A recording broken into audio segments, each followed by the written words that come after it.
Strangers brought complications, and complications brought pain. Better to turn them away quickly and return to the safety of his solitude. As the wagon drew closer, he could make out a slender figure hunched over the reins, bundled against the cold in a threadbare coat. The driver pulled to a stop 20 yards from where Xavier stood, and only then did he realize it was a young woman. She climbed down awkwardly, her movements stiff from the cold journey. "Mr. Nolan," her voice carried across the yard, surprisingly steady despite her visible shivering. "I'm Katherine Adams. Your advertisement said you needed a housekeeper." Xavier blinked in confusion. He had indeed placed an advertisement in the newspaper 3 months ago, but had given up hope when winter arrived with no response.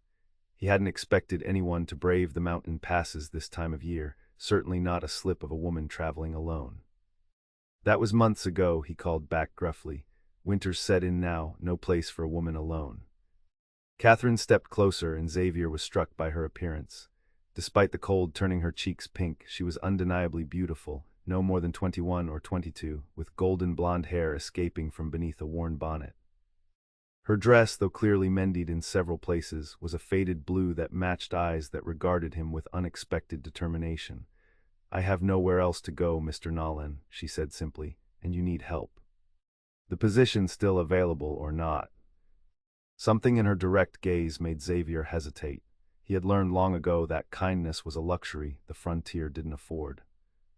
Yet turning away this young woman as another snowstorm threatened the horizon seemed unnecessarily cruel, even by his standards. "One night," he conceded reluctantly. "You can stay until the weather clears. Then we'll discuss the position." Katherine nodded once, relief briefly softening her features before she squared her shoulders. "I'll earn my keep, Mr. Nolan. You won't regret it." But Xavier already felt unease creeping through him as he helped her unload her meager belongings. Attachments were dangerous in this wild country. People either left or died. His parents had taught him that lesson all too well. Having this woman in his home, no matter how temporarily, threatened the careful walls he'd built around himself.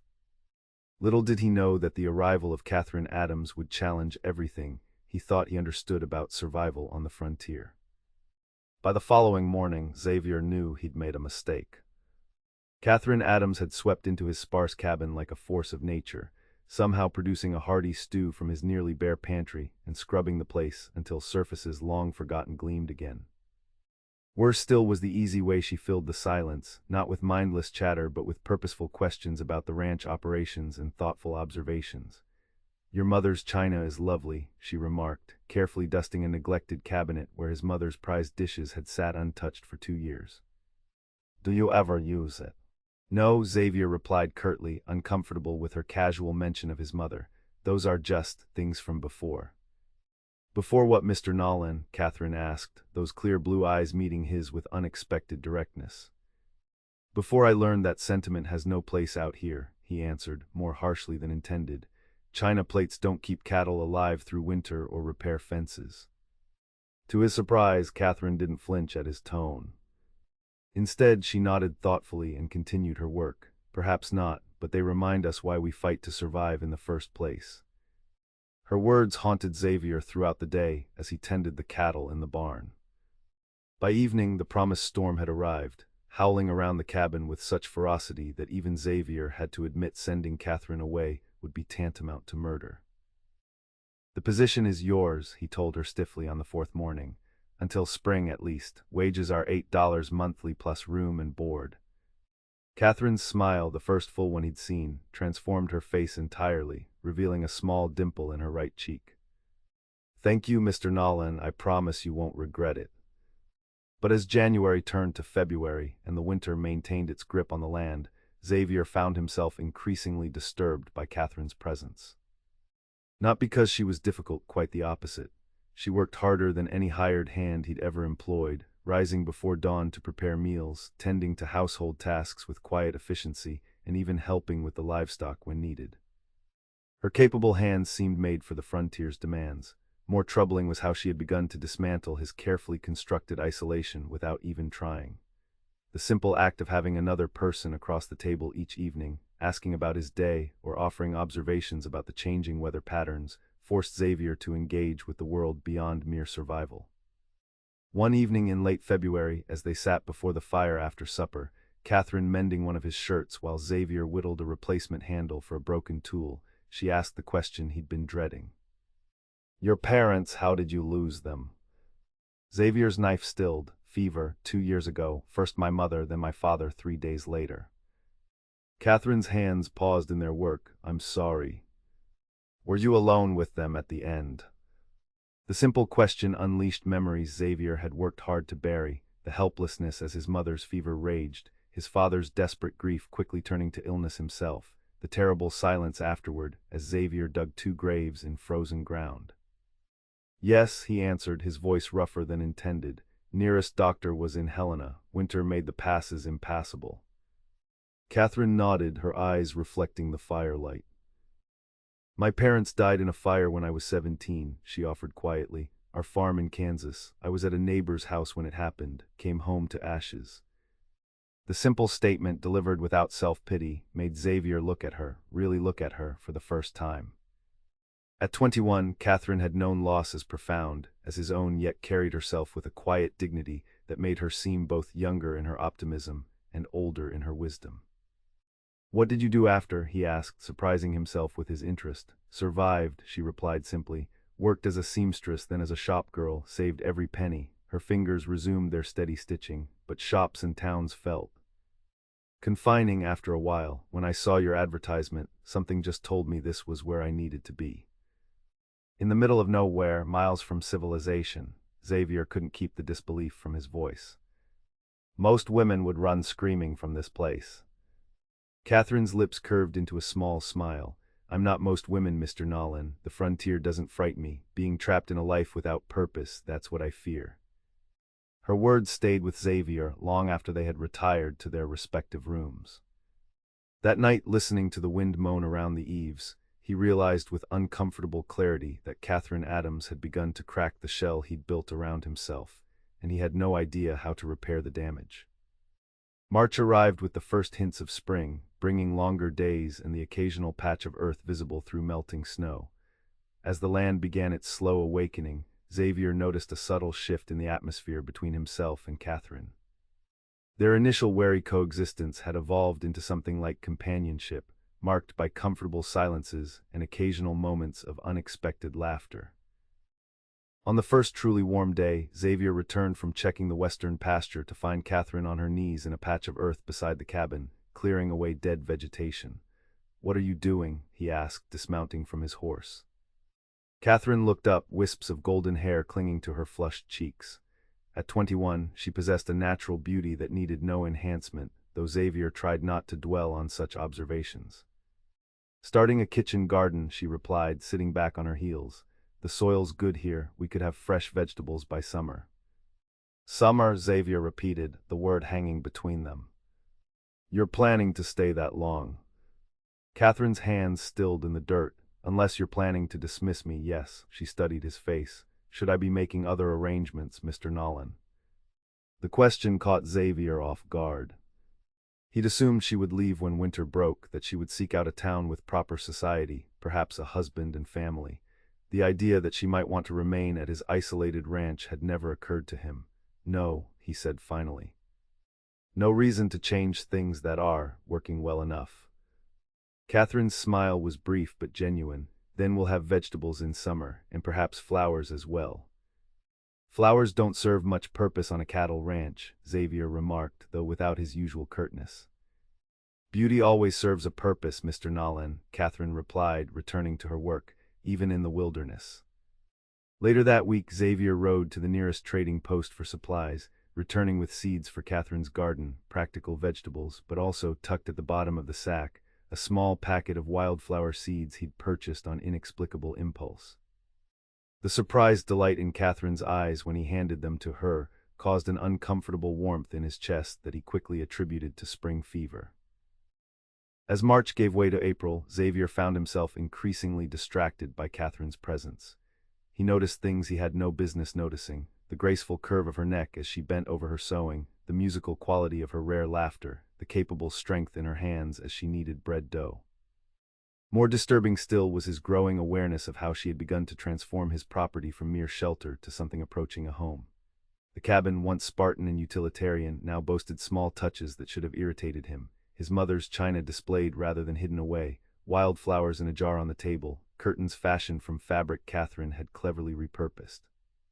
Even the yard had changed, with the beginnings of her garden taking shape, and a bench Xavier had constructed at her request, positioned to catch the afternoon sun. One evening, as they sat on that very bench watching the sunset paint the distant mountains in gold and purple, Katherine turned to him with unexpected seriousness. "May I ask you something, Mr. Nolan?" Xavier nodded, noticing how the fading light turned her blonde hair to liquid amber. "Why do you live so alone? The nearest neighbor is 5 miles away, and you barely speak to them.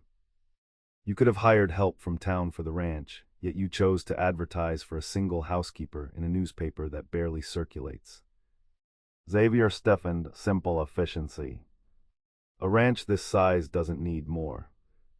"That's not what I asked," Katherine pressed gently. "Why the isolation? Most men would go mad with such solitude." Xavier was silent for so long that Katherine might have thought he wouldn't answer. Finally he spoke, his voice low. "When my parents died, I realized something about the frontier. It takes everything eventually. Friends, family, hope, it's all temporary here. The land endures, but people break or leave or die." He stared at the darkening horizon. "Seems foolish to keep investing in what you know you'll lose." Katherine was quiet for a moment before responding. "So you decided to lose nothing by having nothing." The simple clarity of her assessment struck Xavier like a physical blow. "It's not about having nothing, it's about controlling what can hurt you." "And has it worked?" she asked softly. "Has it made the losses hurt any less?" Xavier turned to her then, struck by how her questions had penetrated to the heart of beliefs he'd never fully articulated, even to himself. In her clear blue eyes he saw no judgment, only genuine curiosity, and perhaps something like compassion. "I don't know," he admitted, the words feeling like surrender. "But it seemed safer than the alternative." Katherine's hand moved to cover his where it rested on the bench between them, a touch so unexpected that Xavier nearly pulled away. Her fingers were roughened but warm against his skin. "Sometimes what feels safest is actually the most dangerous, Xavier," she said, using his given name for the first time. "Because while you're busy protecting yourself from possible pain, you're missing the certain joy." Before he could respond, the moment was broken by the distant sound of approaching horses. Xavier stood quickly, his hand moving instinctively to the pistol at his hip. Visitors were rare, especially near dusk, and rarely brought good news. "Get inside," he told Katherine, his voice reverting to its customary sharpness. But Katherine remained seated, her gaze fixed on the approaching riders. "I believe that's Sheriff Blackwood," she said calmly, "and it appears he has company." Xavier squinted into the gathering darkness, recognizing the distinctive silhouette of the county sheriff, alongside 2 other mounted men. His unease grew as they drew closer, for the sheriff rarely traveled this far from town without serious cause. "Xavier Nolan," Sheriff Blackwood called as they reined in their horses. "Been a while." Xavier nodded tersely. "Sheriff, what brings you out this way?" The sheriff's weathered face was grim in the fading light. "Wish it was a social call. We're tracking a fugitive fellow named James Harker. Escaped custody in Helena last week after killing a man in a card game. Trail suggests he might be heading through these parts." Xavier felt a chill that had nothing to do with the evening air. "Haven't seen any strangers." "Well, keep your eyes open. He's dangerous. Killed 2 men before we caught him the first time." The sheriff's gaze shifted to Katherine, who had risen to stand beside Xavier. "Evening, miss." "Didn't realize Nolan here had company." "Miss Adams is my housekeeper," Xavier said stiffly. "Since December," Katherine added with a polite nod. The sheriff raised an eyebrow. "Long winter to spend out here alone with just Nolan for company," he remarked, his tone suggesting more than his words. Xavier felt heat rise in his face. "We've managed just fine." "If you've delivered your warning, Sheriff, we won't keep you from your duties." The sheriff studied them both for a moment longer before nodding. "We'll be making rounds through the area for the next few days.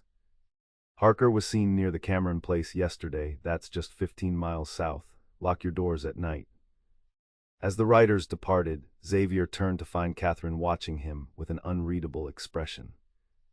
"You should be more careful," he said, suddenly angry though he couldn't articulate why. "The sheriff now thinks I know what he thinks, Catherine interrupted calmly, and I don't particularly care. My reputation is my own concern. Not when you live under my roof, Xavier retorted. People will talk.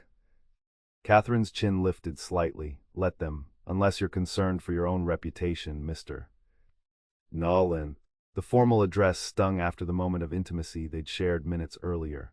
I'm concerned about your safety, he said more quietly.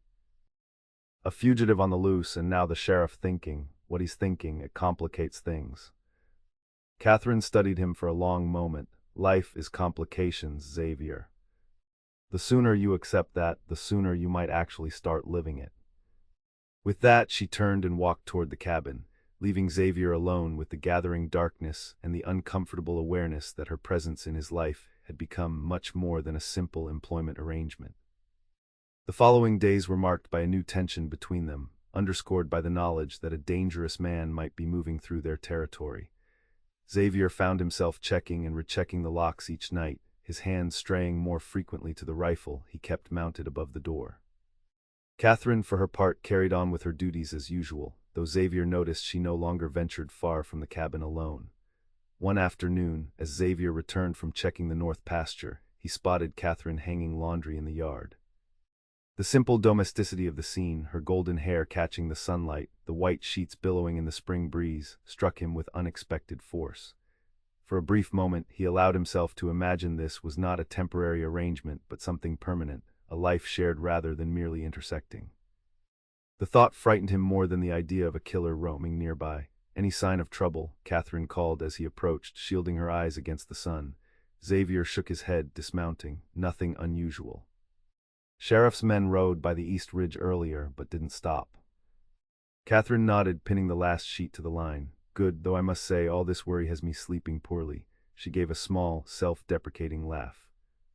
Every creak of the cabin sounds like an intruder. Her admission of vulnerability triggered Xavier's protective instincts. You can have my room, he offered impulsively. It's farther from the windows and I can sleep by the hearth. Catherine turned to him in surprise. That's very considerate but unnecessary, I'll be fine. It's no trouble, Xavier insisted, feeling oddly determined. Besides, I often doze by the fire anyway when checking on the pregnant heifers through the night. That evening, after they had eaten, Xavier moved his few personal possessions from his bedroom to make space for Catherine. As she carried her small trunk into the room, he felt strangely exposed, as though giving her access to his private space had created an intimacy he hadn't anticipated. Thank you, she said simply, her eyes meeting his across the threshold. It's a kindness I won't forget. Xavier merely nodded, uncomfortable with her gratitude. It's practical, that's all. Can't have you exhausted from lack of sleep when there's work to be done.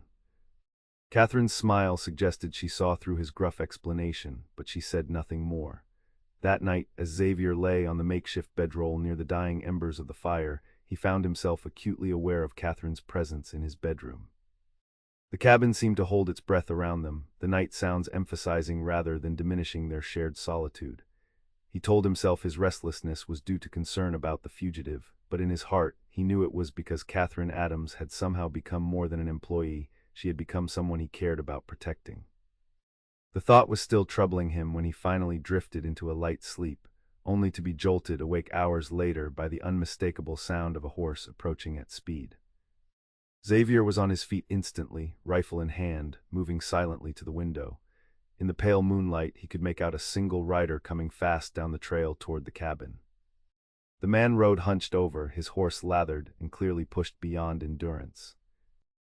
Even from a distance, Xavier could tell this was not one of the sheriff's men. The riding was too desperate, too reckless. Catherine, he called softly, moving quickly to his bedroom door. Wake up. Someone's coming. She appeared in the doorway moments later, hastily wrapped in a shawl over her nightgown, her hair loose around her shoulders. The fugitive. Maybe stay inside, away from the windows. If I'm not back in 5 minutes, use this. Xavier pressed his pistol into her hands. You know how to use it. Catherine nodded, her face pale but composed. My father taught me. But Xavier. 5 minutes, he repeated, cutting her off. Then bar the door and wait for the sheriff. Before she could protest further, Xavier slipped outside into the cool night air, moving swiftly to position himself behind the barn where he would have a clear view of the approaching rider while remaining hidden. The horse and rider were closer now, and Xavier could hear the labored breathing of the exhausted animal. As they passed under a shaft of moonlight, Xavier caught a glimpse of the rider's face, gaunt, bearded, with the desperate look of a hunted animal. James Harker it had to be. Xavier raised his rifle, preparing to call out a warning, when the horse suddenly stumbled, pitching forward with a terrible scream. The rider was thrown clear, landing hard on the packed earth of the yard with a grunt of pain. The horse scrambled to its feet, favoring one leg badly, while the man lay motionless where he had fallen. For a long moment Xavier hesitated. The smart move would be to keep his distance, rifle trained on the fallen man until he could determine if he was armed and conscious. But if Harker was badly injured or dying, leaving him to suffer seemed wrong, no matter his crimes. Cautiously, rifle still ready, Xavier approached the fallen rider. As he drew closer, he could see blood darkening the man's shirt, not from the fall, but from what appeared to be a bullet wound in his shoulder. "Don't move," Xavier commanded as the man stirred slightly. "I've got a rifle on you." The man's eyes flickered open, unfocused with pain. "Help," he croaked. "They're coming." "Who's coming?" Xavier demanded, keeping his distance. "Richardson brothers," the man gasped. "Ambushed me, took everything. Said they'd pin their robberies on me." Xavier frowned. The Richardson brothers were notorious outlaws who had terrorized the territory for years, always managing to evade capture. "You expect me to believe that? You're James Harker, wanted for murder." The man's laugh was a harsh, broken sound. "That's what they're saying, Christ." He winced, pressing a hand to his bleeding shoulder. "Name's Thomas Miller. I'm a horse trader from Butte. Was bringing stock to Helena when the Richardsons jumped me 2 days ago." Before Xavier could respond, the cabin door opened and Katherine appeared, still holding the pistol but now fully dressed. "It's been more than 5 minutes," she said, her voice steady despite the tension evident in her posture. "Stay back," Xavier warned, not taking his eyes off the injured man. "He claims he's not Harker, but a horse trader named Miller." Katherine moved closer despite his warning, her gaze assessing as she looked at the wounded man. If he's a horse trader, he'd have papers, a bill of sale for his stock. The man nodded weakly. "Inside pocket, left side." Xavier hesitated, then approached cautiously, keeping his rifle ready as he reached into the man's coat. His fingers closed around a folded packet of papers, which he withdrew and handed to Katherine. She unfolded them in the moonlight, scanning the contents quickly. "These appear genuine," she said after a moment. "Bills of sale for 6 horses to the Helena Stagecoach Company, signed and dated last week. In the name of Thomas Miller." Xavier's certainty faltered. "That doesn't mean—" "They're coming," Miller interrupted urgently. "The Richardsons, they wanted my horses, but now they want me dead because I saw their faces. They've been tracking me since I escaped." As if summoned by his words, the distant sound of multiple horses reached them. Xavier exchanged a quick glance with Katherine, seeing his own uncertainty reflected in her eyes. "Get him inside," she said decisively, quickly. "If he's lying," Xavier began, "then we'll be no worse off with him inside where we can watch him than out here exposed," Katherine countered. "But if he's telling the truth, we can't leave him to be murdered." The practicality of her logic decided him. Together, they helped Miller to his feet and half-carried him into the cabin, settling him on the bench near the hearth. Katherine immediately began examining his wound while Xavier secured the door and windows. 3 riders coming fast, Xavier reported, peering through a crack in the shutters, armed by the looks of them. Miller groaned, "It's them. The oldest one, Marcus, he's the worst, enjoys the killing." Katherine had torn strips from a clean towel and was pressing them against the bleeding shoulder. "The bullet went through clean," she told Miller. "But you've lost a lot of blood." Xavier watched the approaching riders with growing unease. If Miller was telling the truth, they were about to face 3 dangerous men with murder on their minds. If he was lying, they had just invited a killer into their home and were now at his mercy. "Katherine," Xavier said quietly, "take my rifle and go into the bedroom. Lock the door." She looked up at him, her hands steady despite the blood staining them. "I'm not hiding while you face them alone." "This isn't a discussion," Xavier insisted. "If anything happens." Nothing will happen if we face them together, Katherine interrupted, her blue eyes flashing with determination. I can shoot Xavier, and I'm not leaving you. Before he could argue further, the sound of horses arriving in the yard silenced them both. A moment later, a heavy fist pounded on the cabin door. Hello, the house, a deep voice called. Sheriff's men, open up. Xavier and Katherine exchanged glances. Miller shook his head frantically. They're lying, he whispered. That's Marcus Richardson.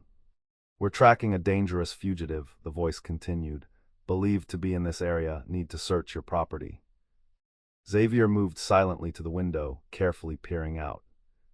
3 men waited in the yard, but even in the dim moonlight, he could tell they weren't wearing badges or uniforms. More tellingly, they were positioned strategically around the door, not the approach of lawmen, but men preparing for violence. Sheriff Blackwood rode through yesterday, Xavier called back, said nothing about deputies following. A brief silence followed his response, then, we're a special posse from Helena, the fugitive killed again near here. We need to check your barn and outbuildings. Xavier glanced at Katherine, who had moved to stand beside him, the pistol held confidently in her hand. In that moment, he realized 2 things with startling clarity. He trusted her judgment implicitly, and he would do anything to keep her safe. I'll need to see some identification before I open this door, Xavier replied loudly. Sheriff's orders. The response was immediate and revealing, a bullet splintering through the wooden door, followed by a barked command. Get them out now, burn the place if you have to. Xavier pushed Katherine toward the rear of the cabin. The back window, he instructed urgently. There's a cellar entrance behind the woodpile, take Miller in. I'm not leaving you, Katherine repeated firmly. We stay together or not at all, Xavier Nolan. Before Xavier could argue further, the night was split by the sharp report of a rifle, not from the outlaws, but from somewhere in the darkness beyond the yard. A shout of pain followed, then another shot. Sheriff's men, drop your weapons, the authoritative voice of Sheriff Blackwood rang out, followed by a flurry of gunfire. Xavier risked a glance through the window to see 2 of the gang members returning fire while the third struggled with the flames he had set, which were now spreading more rapidly than intended toward the dry grass and stables. The fire, Katherine gasped, already moving toward the door. The horses. Xavier caught her arm. Wait until we know it's safe. As if in answer, Sheriff Blackwood's voice came again. Nolan, you alive in there? We've got 2 of them down, but Richardson is making a run for it. Xavier threw open the door to find the sheriff and 3 deputies in the yard, 2 prone figures lying motionless nearby, while a third rider disappeared into the darkness. Fire, Xavier shouted, pointing to the rapidly spreading flames along the side of the cabin and now reaching toward the barn. The next minutes passed in a blur of desperate activity as men formed a bucket line from the well to the burning structures. Katherine worked alongside them fearlessly, her golden hair gleaming in the firelight as she passed buckets and helped drag burning debris away from the main buildings. By the time they had the fire under control, the side of the cabin was badly scorched but salvageable. The barn had suffered only minor damage, and miraculously, none of the animals had been harmed. As dawn began to lighten the sky, Sheriff Blackwood approached Xavier where he stood watching Katherine tend to Miller's wounds near the well. Care to explain why you're harboring a wounded stranger during a manhunt? The sheriff asked dryly. Xavier recounted Miller's story, including the accusation against the Richardson gang. The sheriff listened thoughtfully, nodding occasionally. Makes sense, he acknowledged when Xavier had finished. We've suspected the Richardsons of a string of robberies and murders, but could never catch them in the act.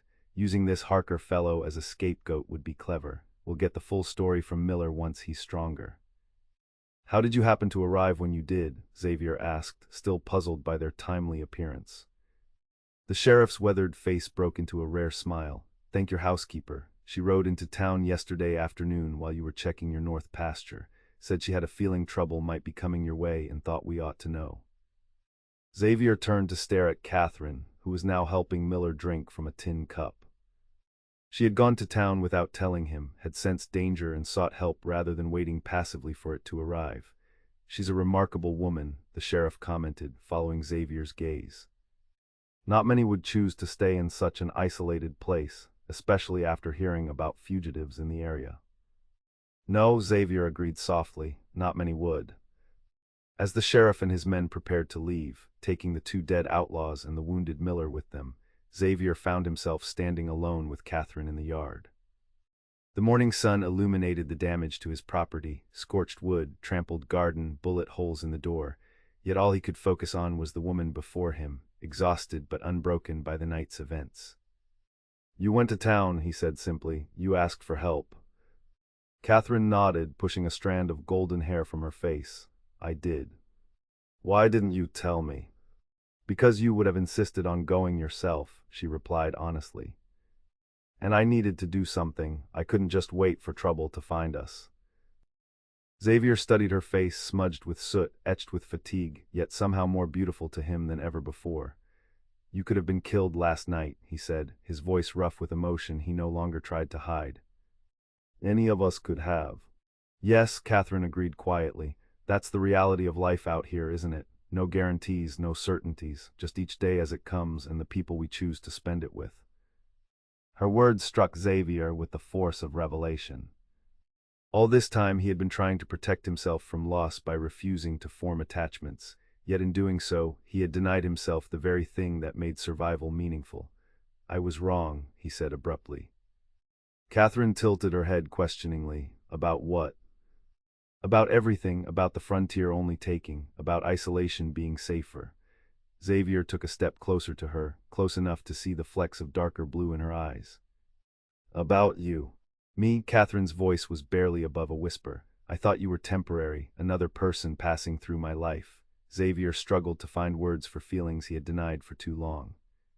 "But you're not passing through, are you, Katherine? You've been planting roots in the garden in this place." He paused, gathering courage. "In me." Katherine's eyes widened slightly, but she remained silent, waiting. "I don't want you to be my housekeeper anymore," Xavier continued, the words coming more freely now. I want you to be more, everything, if you'll stay." For one terrible moment, Katherine said nothing, and Xavier feared he had misread everything between them. Then she smiled, a smile so radiant it seemed to chase away the last shadows of the night's terror. "I've been waiting for you to realize that," she said softly, "for months now." Xavier reached for her hands, marveling at how small they felt in his despite their strength and capability. "I'm not good with words," he warned, "or with showing how I feel." "You don't need to be," Katherine assured him, her fingers tightening around his. "I can read you quite well by now, Xavier Nolan." The distance between them disappeared as Xavier drew her close, his lips finding hers in a kiss that felt like coming home after a long journey. In that moment, surrounded by the evidence of violence and destruction, Xavier understood what Katherine had been trying to teach him all along, that joy and pain, love and loss were inextricably linked on the frontier, and that choosing one meant accepting the possibility of the other. When they finally parted, Xavier rested his forehead against hers. "I love you," he said simply, "and that terrifies me more than any outlaw." Katherine laughed softly. "It should. Love is far more dangerous. And infinitely more powerful." 6 months later, on a crisp October afternoon, Xavier stood on the porch of his ranch house, no longer just a cabin, but expanded with a new wing and proper glass windows, watching as a wagon approached up the long drive. Katherine appeared beside him, linking her arm through his as they waited for their visitors. "Sheriff Blackwood," Xavier greeted as the wagon drew to a stop, "and Mr. Miller. You're looking considerably better than when we last met." Thomas Miller, now fully recovered from his wound and recently appointed as a deputy, climbed down from the wagon with a broad smile. "Thanks to you both. Not many would have taken the risk you did for a stranger." "Katherine taught me that sometimes risks are worth taking," Xavier replied, his hand covering his wife's where it rested on his arm. The simple gold band on her finger caught the autumn sunlight, a tangible symbol of the vows they had exchanged in a small ceremony 2 months earlier. As they welcomed their guests inside, Xavier marveled at the transformation of his home, not just the physical improvements, though those were substantial, but the intangible sense of warmth and purpose that now filled every corner. Katherine had brought that change, but he had allowed it to happen by finally opening himself to the possibility of both joy and pain. Later, after the sheriff and Miller had departed with promises to return soon, Xavier found Katherine in the garden, harvesting the last of the season's vegetables. The wildflowers he had impulsively purchased that spring had bloomed extravagantly through the summer and now were fading with the approach of winter, yet still added color to the landscape. "Happy?" he asked, coming to stand beside her.